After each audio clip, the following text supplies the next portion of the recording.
اپنی والد یا والدہ کے ساتھ، تو اس سے پہلے کیا کرنا ہے کہ آپ نے، یہ تو آپ کو پتہ ہے کہ جب حج قریب ہوتا ہے تو نارملی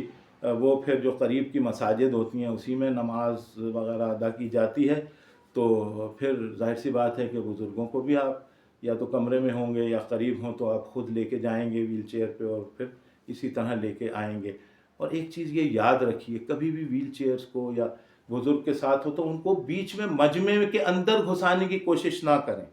یہ میرا آپ سے نہ، کوشش کریں کہ وہاں پہ سائیڈ پکڑ کے، جہاں پہ اگر کوئی اللہ نہ کرے کسی قسم کی کوئی بھگدڑ یا کوئی بھی چیز ہوتی ہے تو اس سے آپ بچ سکیں۔ تو آپ کی ذمہ داری ایک نہیں ہے، آپ کی ذمہ داری دو ہے۔ تو انشاءاللہ اگلے پروگرام میں آپ کو ہم جو وہ حج کے دن ہیں بھائی اس میں آپ نے کیا کرنا ہے، انشاءاللہ یہ مینجمنٹ سمجھیں گے بزرگ کے ساتھ، اور آپ جب انشاءاللہ جب یہ ساری چیزیں کر کے آپ خیر و عافیت سے جب آپ گھر آئیں گے نا تو پھر آپ کہیں گے کہ بھائی ہمیں یہ چھوٹی چھوٹی باتیں جو ہیں کسی نے بتا دیں۔